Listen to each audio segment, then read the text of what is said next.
haere mai, and welcome to Cult Chat, the podcast where we talk about coercion, control, and all things cultish. I'm Dr. Caroline Ansley. I'm a medical doctor. As a child, I lived at the Centrepoint community, a notorious cult in New Zealand, and now I run a website that advocates for the former children of the community. I'm Liz Gregory, and I run the Glory of Our Leavers Support Trust, and I'm privileged to walk alongside people after leaving this group as they embark on their new lives. And I'm Lindy Jacob. I'm a former member of the Exclusive Brethren, and I'm part of the Olive Leaf Network, a new initiative in Aotearoa to support leavers of high-demand religious groups. Come with us as we unpack the cult playbook.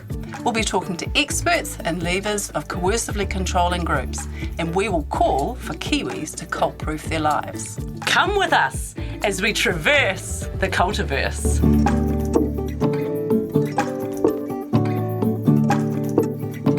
A warning, this podcast contains references to subjects and discussions which may be difficult for some people to hear. Please take care of yourselves and your whānau when listening.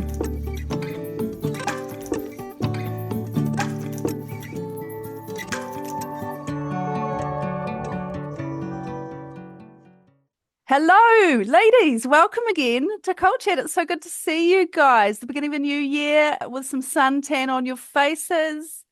So we've all had a bit of a summer holiday, and we've struggled to get exactly on time with all of our episodes because we've all been a bit disconnected. But what have you guys been doing? Tell me what you've been doing for your holidays. I've been seeing the sunshine, went up to our usual camping spot in Nelson and had lots of friends join us, and then we had some quiet time as well, and we actually then headed over to Kaiteri. And I just often find it's a time where I can take a step back from, just the busyness of life, reflect on the year, contemplate the year coming, and I actually ban myself from reading like cult-related books. Good move. And because otherwise I find myself reading them and then writing notes, and then I want to write articles and blog posts and my mind buzzes. So yeah, I like to take an opportunity to calm the farm. Good one. Good one. That sounds like a wonderful break. Well, speaking of calming the farm, I did have a wee farm escape and went down deep south to some good friends there. So that was, really wonderful to go rural. I think I really should have been born in the country, because when I go to places like that, I just feel like I've come home in some way. But a highlight for me was going to my first rodeo, or rodeo, or however you say it, which I've never been to one of them, and maybe we might get some complaints from animal rights activists after this, I don't know. But hey, it was on near where I was, and I thought I really want to go and experience this subculture, because I'm so fascinated by tribes and groups, and hey, that carries its own subculture, people who ride wild bulls and wear cowboy hats and do things like that. It was a very fascinating experience of a subculture in rural New Zealand. Wow, that's amazing. And Kaz came to rural New Zealand too. I think we mentioned it on our previous episode. And I knew you'd be really jealous, Linda. You missed out on the delivery of ducks and chickens on our property. I don't know if there were 20 or 30 of them, but anyway, it's consumed the last week or two, or at least my husband's life, organising them and working out their nesting boxes. Did you just say 20 or 30? Yeah, I think it was 20 chickens and then 10 or 11 ducks. What? Why, Liz? Why have you done this to yourself? Do you know how much they poo? Well, we have quite a large area for them to go, and they can spread that around. Look, there's just a huge love of these animals, stemming mainly from my husband, and his friend. I'm going to admit it. It's two of them in cahoots together. It's a bromance. It's bromance, and they ganged up on me and basically said there was a lady selling her lifestyle property, and she wanted her precious babies to go to someone who was going to love them. Well, of course, Graham and the friend suitably impressed her. So good they got hand good one, Graham. Good one, Graham. Someone's going to have to sew him a very large egg apron, I must say. Oh. Yeah, now they're getting all these eggs. And so now I'm thinking about building, because I love to build, a little structure outside our property where people can just pay for eggs, just a wee little drive by roadside thing. I think you're going to buy them. The Exclusive Brethren. because we're like directly opposite their shop and like just down the road from their school. I reckon, who knows, maybe the parents will come by, and I'm thinking of putting little tracks or wee messages or some business cards inside them. Fabulous. I Oh, well, love you've got to try every strategy you can, Liz. cult check brochures. Yeah. I was in a camper van for the first time in my life, 11 days with 3 large males in my family. And we went down to Central Otago, which was the hottest part of the country, and we swam a great deal. We enjoyed floating down the Clutha River. At one point, we were Wow. sitting at the outlet and looking at all these people floating past and noticing there'd been like 30 people float past and no one came back. How Oh, did they get back? So we jumped in and we floated, but we actually got out and walked back. But other than that, we did things like we went curling in Naseby. oh, We went yeah. to Oamaru, which is way more fun than I realised, Yes. and enjoyed seeing penguins make their way to the shore. Cycling back Oh, how from watching yeah, magical. it was so good. We saw the penguins come in at the Lovely. place you pay to go, and then we Mm-hmm. walked back to our where we were living, and had to keep on stopping because I was going to trip over a penguin on the footpath. Oh, It was wow. like it was very cute. It was very cute. Didn't need to pay. Oh, but it was really good. So you should go to the place where you pay. Um, I anyway, agree. so it's good to be back. Yeah, now I wanted to bring up this thing that I've been doing that's not holiday, but probably is going to take up a great deal of 2025 for me. And you guys probably will have something to do with it, but I just wanted to let our audience know about the Decult Collective, because I know a lot of professionals or people who are advocates or people who are working or want to work in this space or academics or people who want to be academics Mm. want to know how they can actually kind of do something. People keep on reaching out and saying, what can we do? So we, as part of the Decult conference that happened last year, a lot of professionals came. At something like 50% or maybe even more of the Mm. attendees were professionals. I've been pulled in to help actually build a network and actually kind of get people together. Those people who wanted to connect now are having an opportunity to do so in real time. So there's a lot that we don't know yet about what's going to become. There's so many ideas getting thrown around of projects that can be started in the research space, in the education Mm. space with professionals, in the peer network space, in the peer support space. There's just like Mm-hmm. lots and lots going on, lots of conversations. It's pretty exciting. Very. It's so Yeah, it's exciting because it's something we've talked about for a long time. Like, yeah, Lindy, you've created a database of like counselors and psychologists, and we've created our own, and we've got our own networks. And yet we always keep saying, "Gosh, wouldn't it be great if there was just a collaborative space where this was happening and it wasn't specific to just one group or one cult?" So we yeah. just need increased awareness and to think that professionals are inspired to you know, join Yeah, this. and working together. There's so much work and there aren't many workers. And if we can work together, wow, how powerful. So I encourage anyone who's listening who hasn't heard about it to have a look at the Decult website. It's www.decult.net and there's a page on the collective, Decult Collective, and you can see what it's a little bit about. And that'll grow that page. And there's an email at the bottom if you'd like to find out more about how to get in contact. I think it's collective@decult.net. I think it's that. But yeah. So you wanted to say something Well about done. the Gloriavale apology, Liz. Oh, yes, it's been a really interesting week or two. Gloria Vale just the blue, bing, bing. Up comes the Royal Commission apology, requested in their report back in July. Leavers believed there wasn't one coming, but apparently there were many, many meetings going on in the background while the leadership tussled over what they would say, what they could say, what they should say. And in the end, yes, they just launched it out via media, just like that. No warning for anyone, no one Mm. able to prepare and with knowledge that it was coming, no way to sort of emotionally prepare for an apology, or no consultation, of course, on the content or the method of delivery. Do you Might ever sound a know bit weird. if you hadn't been somehow stumbled across it or told? I Oh, heard. there are still people that I guess do not know that that one was delivered out. Yeah, that's a concern. And yeah, so the last week or two, there have been many, many, many phone calls, many people spoken to, interacted with. And so next episode after this mini-series. This is our final in a 4-part mini-series on shunning. Our next episode is a special Gloria Vale bonus episode.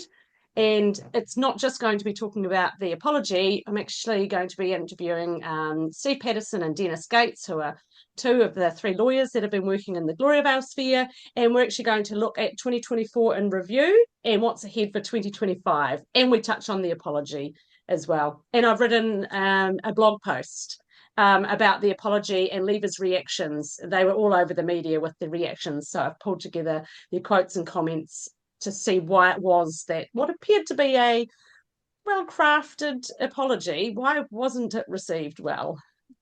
Yeah, I remember first reading it and I thought, I got the right words in there.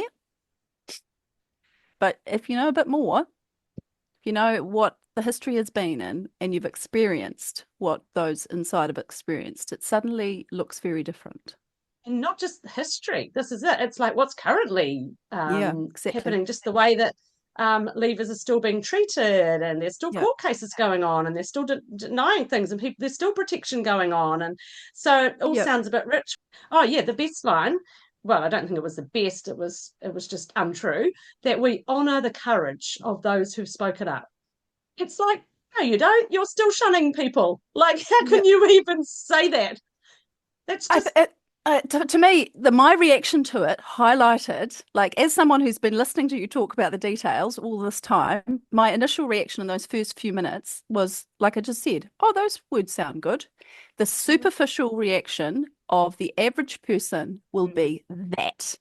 And that just reminds me of that episode what, 11, 10? I can't remember when it was, when we talked about organisations under threat and the fake apology, the demonstration, which works for most of the public, unfortunately.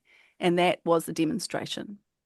Because it was so well crafted, but it said things like, in response to the Royal Commission, inquiry, years 1950 to 1999, we acknowledged Oh, so what about all the abuse that went on from the year 2000 up to 2024? I mean, that's just, there it is, a timestamp on it. Oh, that's a very genuine apology right there in the first sentence. So yeah, I do sound unimpressed, and that's I'm reflecting levers who've spoken back to me. I haven't seen or heard from anyone yet who thought it was amazing, and look, life went on. I mean, how do you know an apology has made a difference? Well, normally life would look quite different after an apology, but before, during the apology, and after, no one's talking about life being any different in or out, and so that kind of suggests that maybe it was a requested apology. It was expected of them.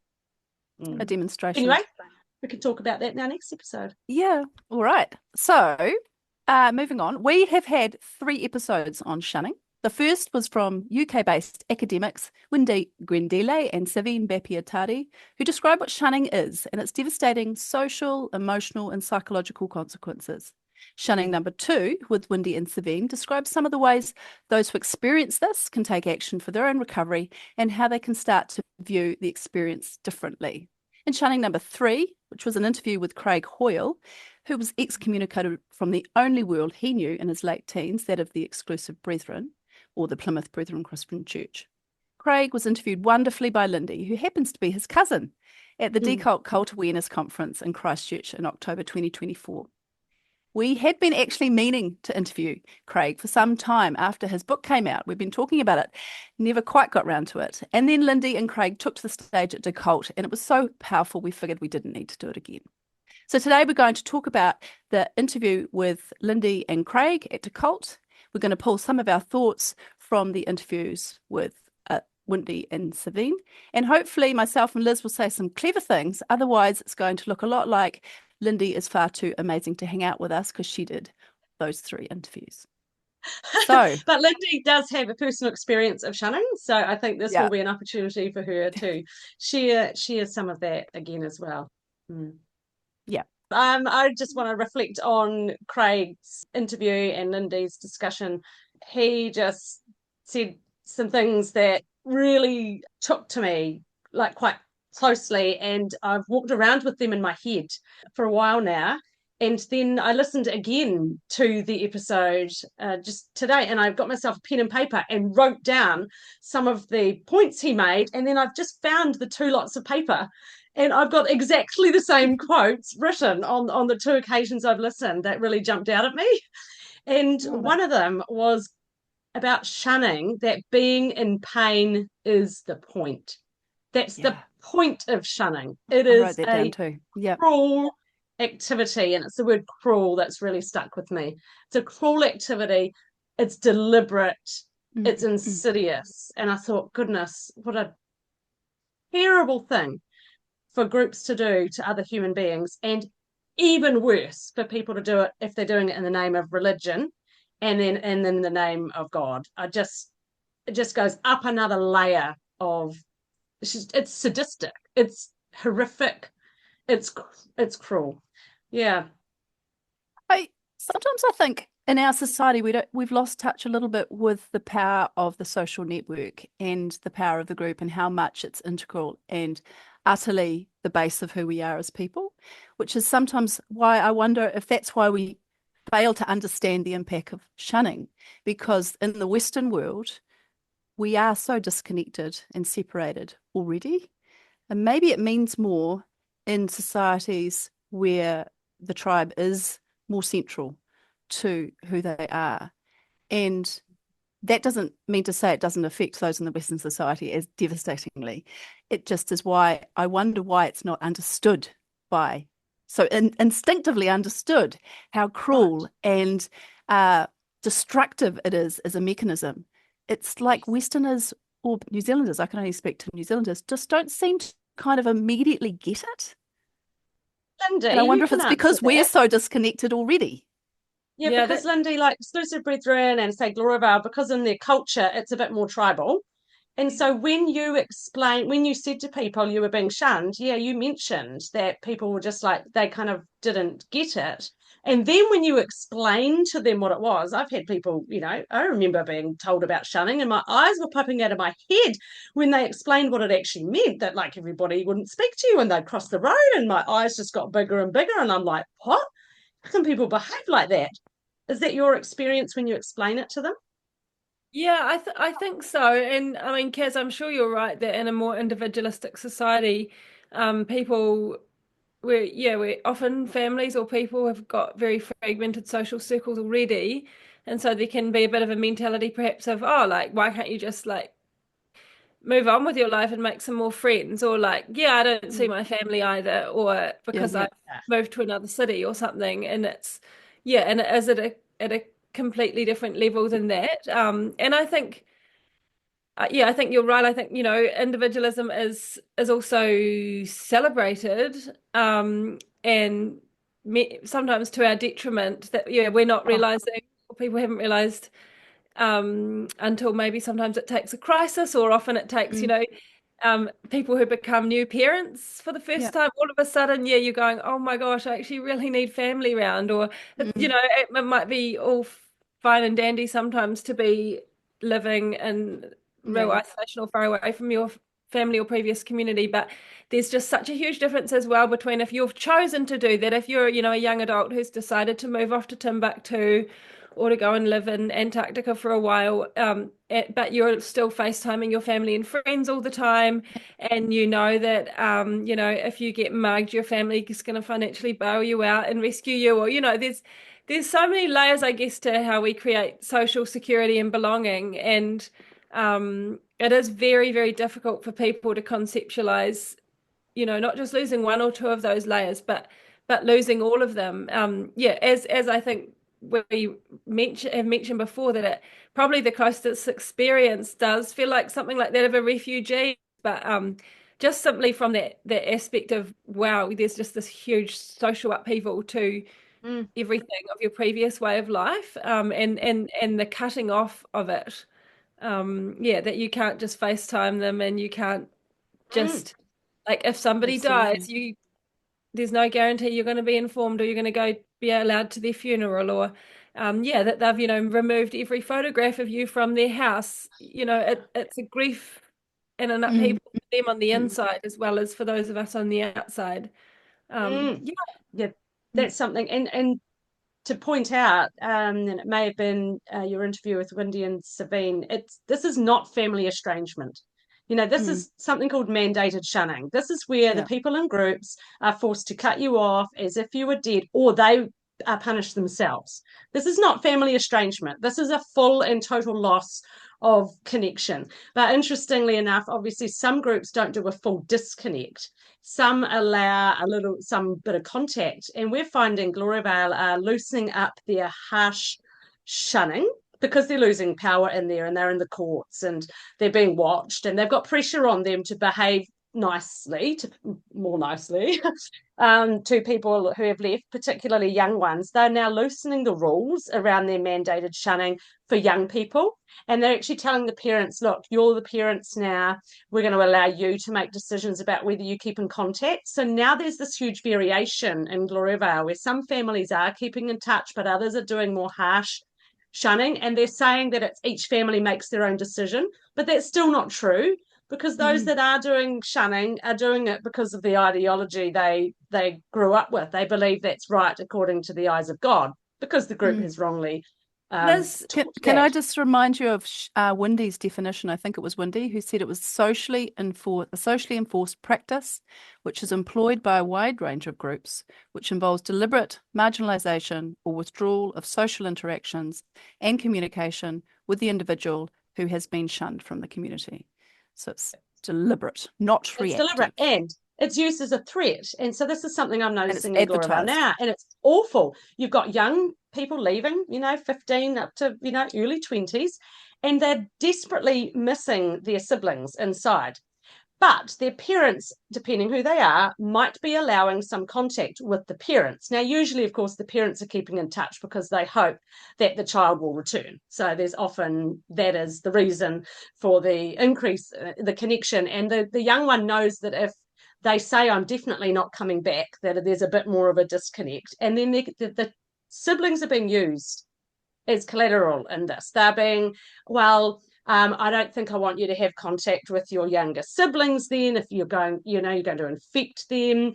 Or they're actually now threatening their young ones that have left with, I don't like the town you're living in.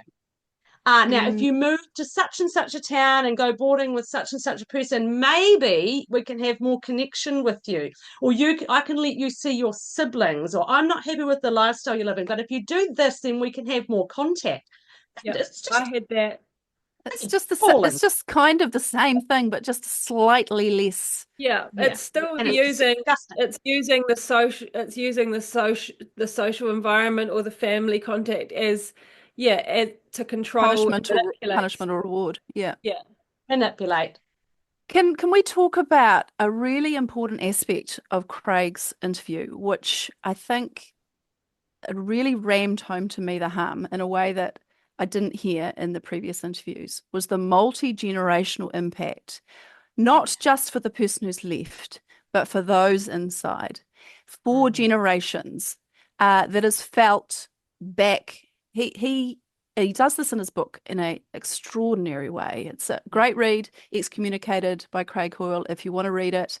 It's gripping, but in this conversation in our previous episode, he just kind of highlights how the loss of the paternal and the maternal grandfathers, and the previous, I can't remember, I lost track, the generation above, there were people who'd been lost as well, and then there'd been siblings, I think, of the parents, not sure which side because I was losing track of this family tree, and then as time went on, dad's out? No. I'm muddling in with your story, Lindy.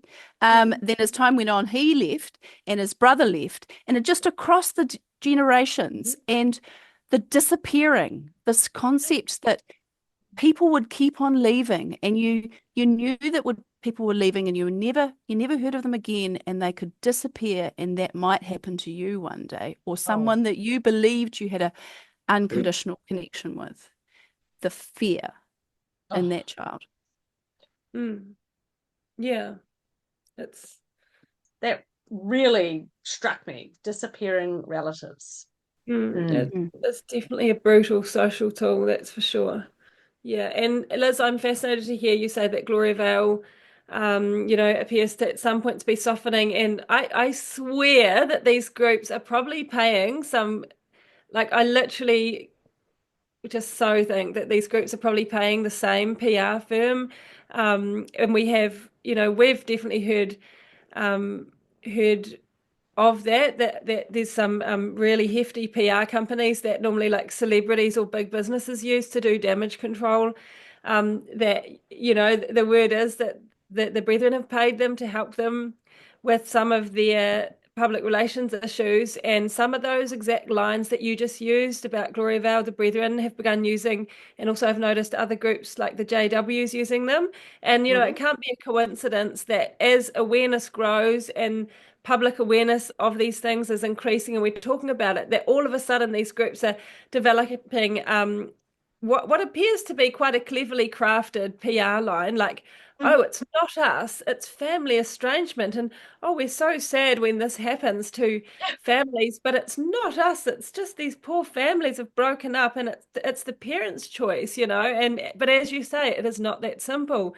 The parents are under immense social pressure to do it, and they know that if they don't do this, their souls are going to be in danger, or they're going to go down the rung of the social hierarchy in their group and find punishment in other ways. So that's really interesting, and it's quite good to be aware of those, what appears to be tactics to, same with the apologies, particular lines that are kind of trotted out that, it's kind of good to be aware of them and be aware that at times they're a front. Yes, yeah. Some of the things that I think in all the episodes, just as we were looking at it, there were sort of a few themes that came out. I guess we looked at, what was shunning and why do cults use shunning, and then what are the impacts of shunning and how do you cope with shunning. And I think they were four sort of nice categories that we looked at. I think one of the why do cults use shunning? It was just one reason, wasn't it? Power and control. It's just about power and control. But it's cruel. And the impacts of shunning, let's sum it up. How do we sum up an impact of shunning? Lindy, you've experienced it. What do you say? The impacts of shunning, well, they're socially and psychologically devastation. Yeah, I've been pondering lately the impact of shunning and the link to suicide, which is a very delicate and difficult topic to broach, and particularly in the Gloria Vale and the Gloria Vale leavers sphere. And so I'll be careful what I say, but I've been going through the research again and just looking through Janja Lalich's book Escaping Utopia, where she just interviewed dozens and dozens and dozens of young people who left and expelled themselves out of a group, or catapulted themselves out of a group without social support and were shunned. And some of the people there said the worst emotional stress was suffered by members who were excommunicated and who were denied any social contact with their friends and family who were still in the sect. That was the worst emotional stress. And they, here she was noting that most of the cult survivors that she interviewed were utterly unprepared for the outside world. Many had no education, no job history, no computer skills, no understanding of finances, no idea how to apply for jobs, apartments, social services, or even a driver's license. Many became homeless, turned to drugs, or engaged in risky behaviours and abusive relationships. Many of them contemplated suicide, and some attempted suicide. All of them felt lost, confused, and hopeless. Then she goes on to talk about how did they survive, because they did survive. But then to say that, the worst emotional stress is suffered by the members who are basically shunned. Like that. That's the worst. It's terrible. Cruel. And that's what I was saying, is that bit should resonate more deeply in the Western world, but in a world where we have an endemic of loneliness and we don't even recognize that we are sick and socially disconnected. It is not recognized enough. The destruction of the soul that then leads to people feeling that they have no choice but to escape. I'm recalling what Savin said. She said the whole point for being set up to not survive on the outside is so that the person will return. You are nothing Yes. without me. If the ones who are supposed to protect you will not, how can you survive on the outside? So it's a two-way thing. Make it impossible for you to survive and then take away everything that would, in any other situation, enable you to survive. The people, the community, Mm. everything that That's comes with being connected and central in a community, it's gone. And that's why I think refugee similarities can be helpful on some levels, but then I think they just don't get anywhere near to the bottom of it all, because I think the greatest distress involves the loss of social contact and the social death. I think shunning Yeah. is, I'm going to say, shunning is a killer. Yeah. I know some refugees who are desperately wanting to return to the people who they've left behind, and they are maintaining connection constantly with the people they've left behind. And they are not shunned. They are just No. disconnected and Yeah. physically separate. And they've gone through Mm. trauma and they had to set up a new life, but they don't have the shunning, the breakdown of relationships and the rejection. Yeah, I was really pleased to see in Whanaketia the report that was tabled in Parliament in July last year, in the introductory speech, which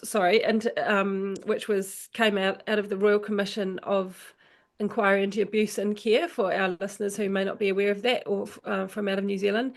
But in the introductory speech, as it was tabled, they actually spoke about shunning, which I was really pleased they named it, because again, it's like, yeah, we're not just a bunch of activists making a big song and dance about nothing, like there's just time and time again, as you guys are saying, that devastating impacts are being, acknowledged and noticed, and research and all that kind of thing coming away on them. But yeah, they actually said it in the introductory speech. I'll read the quote here. It says, it was talking about survivors of abuse and care in faith-based settings, and it said some survivors suffered trauma when they left their faith because of abuse and neglect. But for some, leaving their church community meant also losing their family, friends, and job. Some survivors left voluntarily, but others told the inquiry they were excommunicated, forced to leave, shunned or disfellowshipped, blocked from seeing their family. The impact was a complete loss of identity, community, physical and financial assets, and was emotionally devastating. Yeah. Yep. I was like, wow, what a paragraph of, for me, it felt so validating. And that was a moment where it was like, yes, Whanaketia, the Royal Commission, you have heard us. You have heard, and you've named that this is a reality.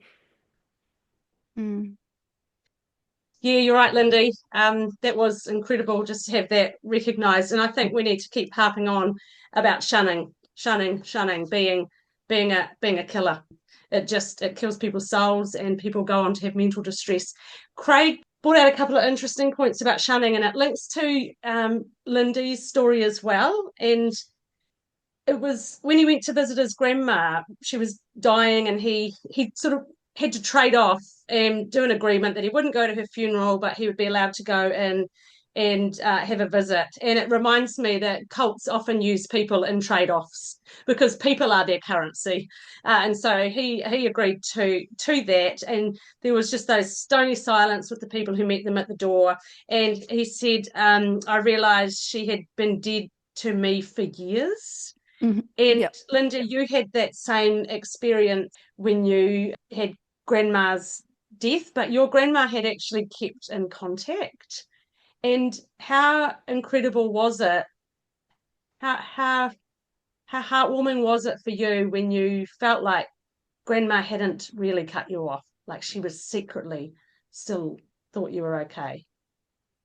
Oh yeah, it just meant the whole world to me. It meant everything to me, because and she was somebody who I looked up to and respected. I respected her opinion and her philosophy on the world and on life and on faith, and so to have someone, not just anybody, but yeah, someone who meant the world to you. Everyone else who meant the world to you thinks you're worthy of flushing down the toilet, Whereas to have one person and out of everybody, say, hey, I see you.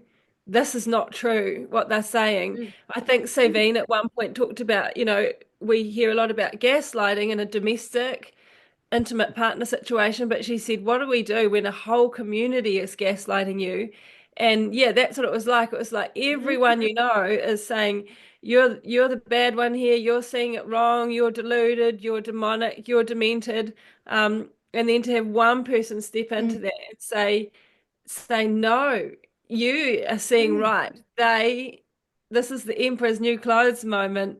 They all have it wrong. You are seeing clearly. Oh, it's unreal to have someone. There's a someone word for like that. They're called the benevolent witness. There's I've read some, I vaguely recall, can't quote any of it, about this idea of trauma and having one person standing with you, the benevolent witness who Right. stands and And supports you. says, I believe you, or I'm And standing. I mean, I think it's in reference particularly to trauma in childhood, but I think it stands with us the whole way through our life, in trauma. That if one person stands with us and sees I love that. straight to the heart. Yeah, it takes away that. We learned, didn't we, at the trauma conference with Bessel van der Kolk about how, key part of experiencing trauma is the sense of helplessness and like a horror and like feeling totally alone and helpless. And Whereas abandoned. if one person step in there and be like, hey, you're not alone, I see you and I'm with you, it totally changes. It puts a little spark, a flame of hope in the darkness, doesn't it? Yeah.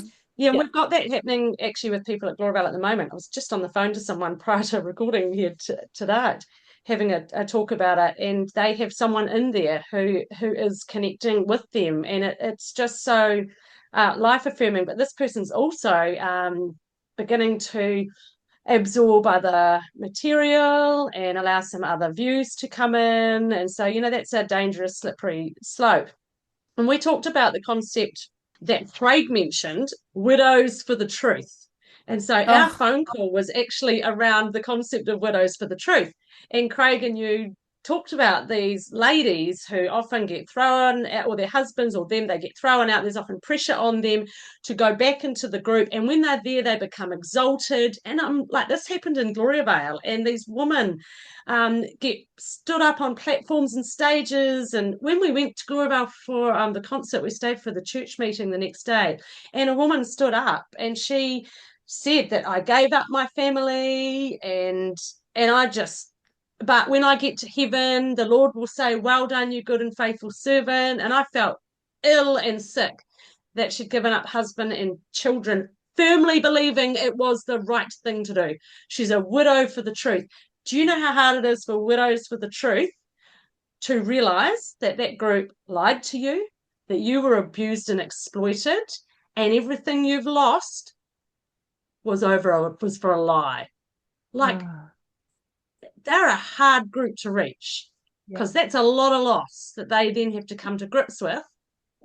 Craig did go into the consequence that, or the realization when he came out, as he slowly connected with all these strange relatives whose characters and histories had been either written out and he didn't even know they existed, or their reputations had been destroyed and they'd been created as characters of pure evil or otherwise, and what it was like to find the people who'd come before him.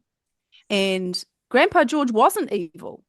He was wonderful. And that reminds me of the whole idea of he was like Grandpa George and George was out.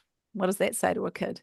Anyway, George was the evil on the outside. But anyway, when he came out, discovering that these people weren't bad people, and this idea of who he was, who his family was, the common thread, as he said, who was actually the common thread in all these broken relationships, and all these people are out and all these evil people, and that the church was saying the same thing about him now. But, realizing all the truth about the family and therefore who he is, because if we are such social animals, then the relationships that form around us, particularly those in our childhood, are so much a part of our identity. They create our identity of who we are. But those Yes. people are not real, they're lies. The family Yes. is not real, it's a lie, it's a fabrication. Who he is on the outside, he now needs to figure out, and who these people are is, you know, this misrepresentation of these vilified Yes. people, the losses on both sides as a result, the magnitude across these generations of the loss and the Mm. lies, it is staggering, I think. It is. One person's story is bad enough, I reckon, but hearing the story of all of these other people and across the generation and this family's losses, I found that, oh, pretty heavy. And he pointed out that when you come out and then another family member comes out, there's all this hurt and anger. He spoke about towards his brother because his brother Oh, had yeah. shunned him. And then he Yeah. said, and my brother was, pretty much called him a pain in the neck. He said, well, he realized that I didn't, he said, I was probably a nightmare to be around as well when you first come out of a cult, because this kid didn't know who he was and I didn't know who I was. And you're difficult to be around when you first come out of a cult because you're trying to figure out so much stuff. Lindy, can you talk about after being shunned by people in there, what's it like when they come out, and is there just this happy reunion and everything's forgotten and you have this magical moment and everything's happy forever? Yeah, no. Like yes and no. It's bittersweet is such a word to describe it. Yeah. Like it's super weird. It's like this person who was dead, the joy is indescribable to be able to see and touch and hug somebody who was lost to you. There's this incredible joy to be able to, look into the face of someone who was known and loved. There's this incredible joy, and yet, as you say, they're on a journey, and you're at different stages in that journey, and um, people's minds and belief systems and values and emotional landscape and everything is in a different place to where you're at, and that can mean it's very complicated to try to reestablish relationship. And I think another thing is that often the people who are fresh out, without realizing it, sometimes they can still be holding belief systems from in the group, or just ways of thinking, like just being a Mm-hmm. bit black and white, Mm-hmm. or sometimes just odd things. I'm trying to think of an example. Yeah, just social nuances and differences that people out here don't do that. Like, I don't know, a tiny thing, I'm just going to think of a random example now, and it's not a bad thing, but like in there, because it was such a tribe, so close knit, you could look up a photo book of every city where brethren live in, and see the names and birth dates and photographs of every family. So in the brethren, whenever we went to a social thing like a church conference or out for a meal at another brethren home, you could know every face in the room, and we all delighted in that in a way, like it was if you didn't know someone, it would be like, oh, who's this person? Oh, he's so and so from Blenheim, and his mum was so and so's aunt, and like you Mm. would connect maybe a little bit more like how iwi and tribes and Māori, the Māori worldview can operate. I don't know, but whereas and then I'd come out here and then I'd be like go to a party or something, and there'd be like 30 people, and I'd feel like quite stressed because I'd be wanting to go around and like I have to get to know every single person here, and others would be like, what do you mean? Like just talk to us two who brought you, or like maybe I'll introduce you to one or two other friends, but the purpose is not for you to get to know everyone here. Anyway, that's a random example probably, but Mm. I was just trying to pick something that wasn't too like negative or awkward or difficult, but it's one example of how you can then be if you're trying to like do life with this recent leaver, and they're doing this weird embarrassing stuff, and you're not there, like it's just it can be quite awkward, and from the little things like that I've just shared to the really embarrassing or really destructive at Mm. times as well. Yeah. And there are Can you? plenty of destructive things levers do, obviously, to Yes. compensate for all the pain that Craig That's right. said And is the it's also point. the different generations thing. Like I've now had a parent leave as well as a sibling. I was going to And ask that. Yeah. yeah, that's really different as well because my sibling left, as a sort of youngish adult, but that's at a completely different journey there Mm, compared to when a parent has left, because I think in particular for me there's more hurt with the parent because yes. um and now Yeah. I'm witnessing them go through the grief of shunning, and it's very raw and real for them, and I'm like yeah, that's what you did to me. Um Yes. yeah, this is Yeah. terrible, but also don't you remember you did this to me for 10 years.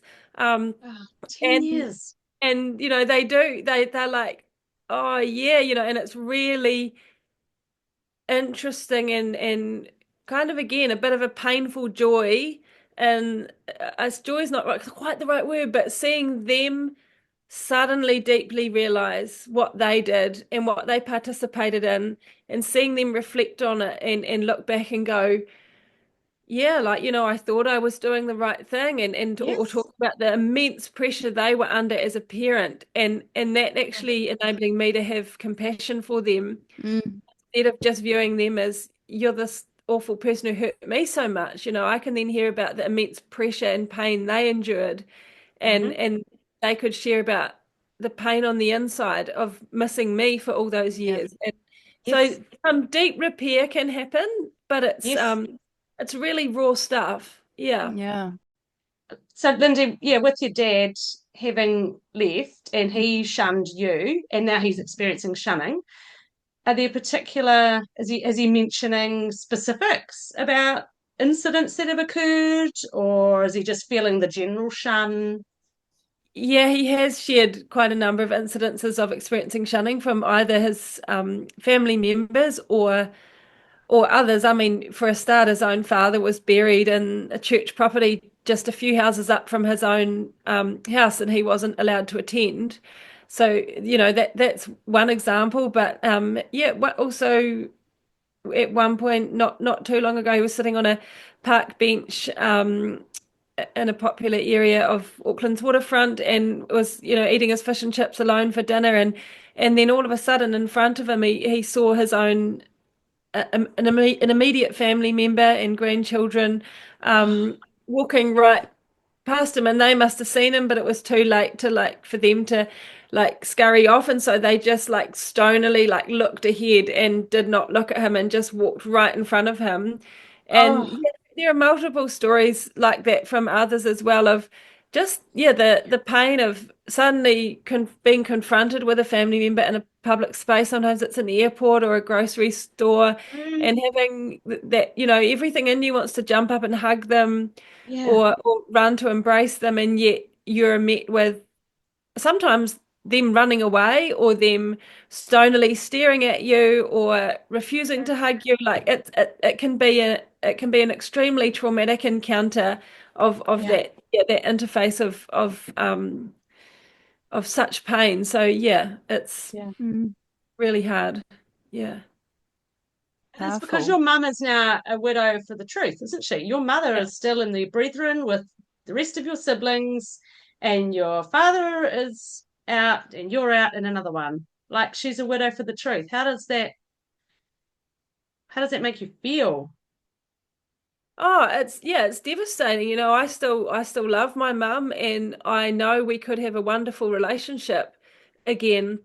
And I know she misses me, and I miss her. And that's, if you know me, I'm not just saying that in a fluffy, lighthearted way. There's been deep devastation that we've each felt, that we want to blame the other for.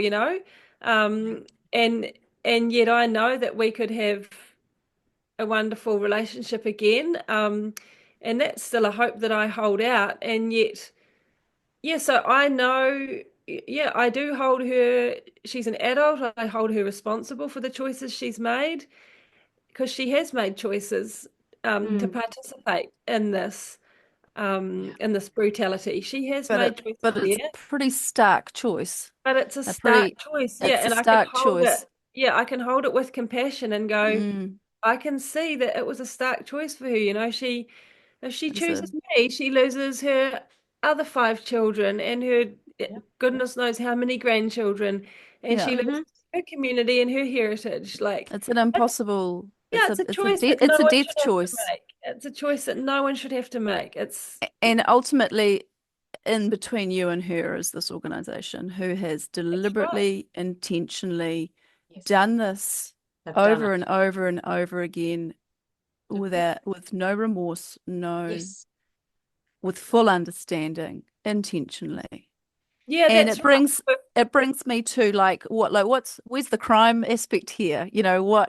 What's the consequence? Yeah, well, it's ongoing abuse. It's not just a Yeah, one-off. I think that came up. it's like I had a wee dig into bullying, because bullying, I think, is the closest we've got really to this. It's intentional, organized, Mhm. a social system deliberately causing psychological harm or Mhm. physical, but bullying can be physical, to hurt another. And Mhm. bullying is illegal in some contexts. If it's physical or sexual, it gets covered under the Crimes Act, 1961 New Zealand Crimes Act. If it's digital in origin, it gets covered under the 2015 Harmful Digital Communications Act. If it leads you to fear for your safety, it's covered under the Harassment Act in 1997. If it's in a workplace, it's covered under the Employment Relations Act. Mm. But there's no specific law, Mm. because what we're describing doesn't meet any of those: bullying, No. organized, institutionalized, social harm. Mm. Yet, interestingly enough, it's recognized in other contexts in different ways. well, If it was in that's a a bit work, like, yeah, that's a little bit like coercive control. And yeah, Yeah. I'm not super familiar with all this, the legal definitions and all that kind of thing. But that's really interesting about bullying. And yeah, coercive control has got some similar things where there are some laws around it, particularly for intimate partner violence or intimate partner relationships. And yeah, you look at it, and it has been well documented by other people in the field of kind of cult awareness too, that like, wow, there's just complete overlap here. It's illegal to do this in a domestic intimate partner setting, and yet, my goodness, entire groups are doing this to other mm, individuals or groups of people, and that's not illegal. Yeah. mm, Like, mm, there's a problem yeah, here. there's a problem Why On is here. it illegal in steroids. one sphere and not illegal in another? And like, all I just can't help but just think it just shows still the power of big, powerful, wealthy organizations, Yeah, which Hmm. are sometimes religious as well. They've got power and wealth, and Hmm. unfortunately, in this world, that stuff talks and carries weight. yeah, It does. Yeah, I think as we sort of head into our last few minutes, it's good to come back to the hope-filled stories, which is clearly, I mean, there's no joy in shunning. There's no good side to shunning. The hope is that you can learn to live with this devastation, and you can, with a support network and professional help, and by educating yourself, you can realize this was not your fault. This is not about your worth at all. This is about mm, the disgusting behavior of a group that's cruel, an organization that's cruel, and you don't have to carry that as your own personal sense of shame. I don't know how that helps someone sleep at night, because the devastation still sits there. But people say they can forge ahead with a life with Yeah. shunning. Can Mm. I share a little bit of hope? I was told just last week, someone, a therapist, listened to our last episodes with Lindy and Savin, and shared them with her client who has experienced shunning, and those episodes immediately went straight to the toolkit in the heart of this client, and they Oh, immediately went to the mandated shunning website and stop mandated shunning website, and were able to share their story there and take action. So, wow. there you go. We can do things, and Yeah. just talking does a great deal. Yeah, But it does. I want to thank you, Lindy, especially for how much you've shared of yourself in these 3 episodes. I want to thank Craig and Wendy and Savin, and I want to thank the people at the end of Craig's episode, the people at the end who put up their hands and asked questions. We don't know who they were, but they got some airtime too. We really hope that there's been something for you in today's episode which might help you to cult-proof your life. Please keep listening to more episodes of Cult Chat on Plains FM. Thank you to Plains FM, Apple Podcasts or Spotify. You can also watch Cult Chat on our YouTube channel, which some of you might be watching now. Please tell your friends about the show, share and leave a review on our Facebook page, post questions which we'd love to answer, and email us if you want on info@cultchat.org.nz. Thank you for supporting our work. Thank you for the community that follows us. And I'd like to say goodbye for today. Bye, everyone. Matiwa. If anything in today's episode was difficult or upsetting for you and you would like to talk to somebody, we encourage our New Zealand listeners to free call or text 1737 for support from a trained counsellor. Or you might like to visit the resources section of the Olive Leaf Network website, where you can find a range of organisations and resources that might be able to support you. We would also like to remind you that the views and thoughts and opinions that have been expressed in this program are the speakers alone, and Cult Chat does not necessarily endorse or share them.